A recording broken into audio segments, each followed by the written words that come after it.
Hi, it's Tom from the Woodland School. Today what we're going to do is we're going to replace my old Ash Mallet. So this is my old mallet. I've had it for about 2.5 years now, and to be honest it has lasted really well, but I think as you can see it's about time to retire. So we're going to do one last job with it, which is to make its replacement. So we're going to make a new mallet. Behind me I've got my sawhorse set up, I've got my saw, I've also got my cleaving knife, and what we'll do is we'll talk through the steps of making the mallet. We're going to make it forest school friendly, so we're going to talk about the aspects that you might want to change to make it more amenable to small children, things like that. But let's get started, and we shall replace my old Ash Mallet with a brand new one. Right, so we've got our buck saw, our frame saw. There's lots of different variations on this. You can use a folding bow saw, you can use a folding saw, you can use a frame bow saw. It doesn't really matter so long as it cuts. Now what we've got is we've got our piece of ash. If you haven't got a sawhorse, that's not a problem. We'll talk through the steps that you can do.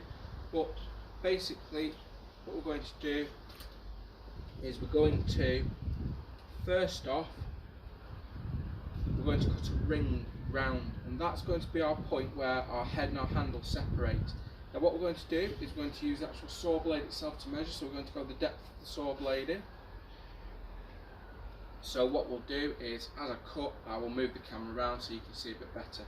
But we're going to cut a full ring round. Now there's two ways you can do this with a sawhorse. You can use these bars as a guard to prevent the saw from bouncing and hitting you. And you can also do this method, which I'm going to use, which is where you put your hand through the saw, through the frame of the saw. That way, if the saw lifts up, it'll hit your arm with the blunt side of the saw blade rather than the sharp side. Because the last thing you want to do is have the saw bounce and hit your hand that way. We'd much rather saw bounce and come up and strike your arm with the blunt side. So what we're going to do is we're just going to cut through all the way around, and then what we'll do is we'll show you what we've done.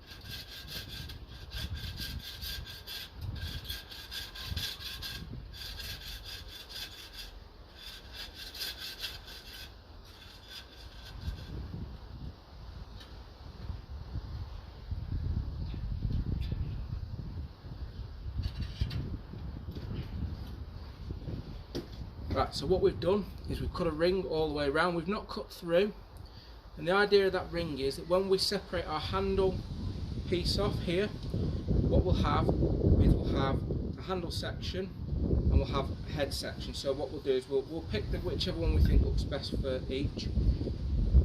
But we've just gone in the depth of the saw blade, and the idea of that is that it then gives us a guide for when we're breaking the handle section apart. Turn the piece of wood round so it's easier to hold in the sawhorse. What we're going to do is we're going to rest it just on the edge of the sawhorse like that, and we're going to cut away this portion here. And this time we're going to use these arms on the sawhorse as a guard, and we're going to hold the workpiece down with our hand.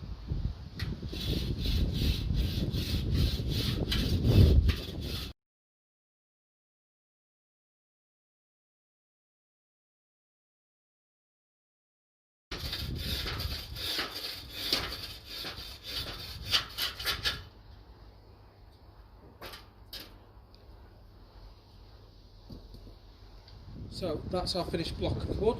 So we've got our cut that's done around the centre, got our two ends. What I'm looking at is basically I'm looking at which one is best fitted to my hand. So if I look there compared to looking there, that side actually is better proportion to my hand. So that's the side we're going to go for. Okay, quick note for our forest schoolers. With our frame saw or our folding buck saw, however you want to call it, or even a bow saw, you can use the buddy method. So what you can do is you can have one person on one end and one person on the other. This is great for young children, people with low mobility levels, lower strength levels. It's an option for you guys. I just thought I'd mention it and add it on as a side note.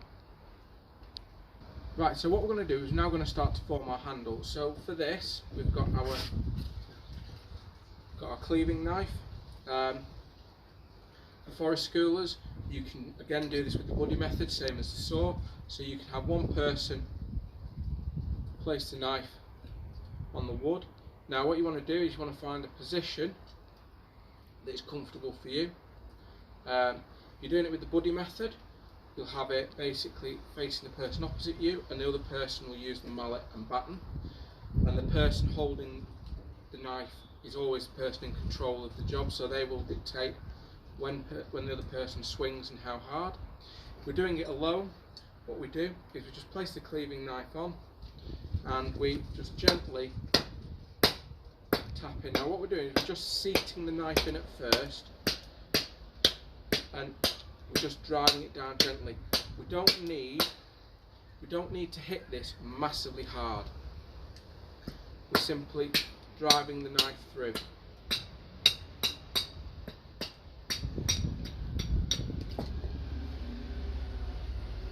And what we're doing is we're taking off wedges like that, slightly less or up to the line that we cut in. Now we don't have to go directly up to the line.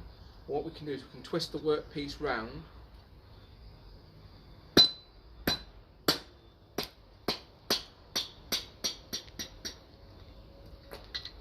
and just take off these thin slithers.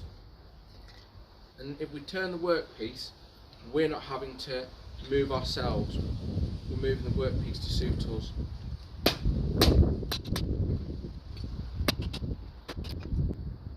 And as these slithers get thinner, they will break off easier.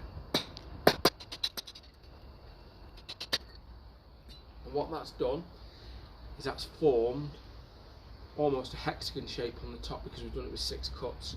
You do it with more or less cuts, you'll get a similar shape. And what we get left over is these thin wedge pieces. Now what we can do is we can go down between the hexagons and just take off more thin slithers. This can be done with a hatchet, it can be done with a knife. What I would say about the knife is that if you're using something that's got a thinner tang, something that's not full tang, so with the knife, if you've got what they call a stick tang, the piece of metal will only go into the handle about that far, and it'll be very thin. So it means that you can break it off at this point here quite easily. If you go for a full tang knife, the piece of metal in the handle goes the full length of the handle, and basically the handle is formed in 2 pieces round the knife.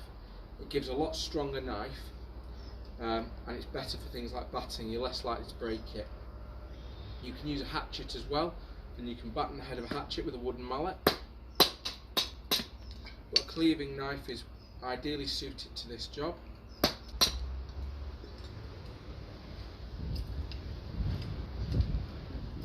And I'm just stacking up my wood pieces just to try and keep the mess to a minimum as I'm working. And eventually what I'll do is the handle will start to come to the point where we cut round with the saw.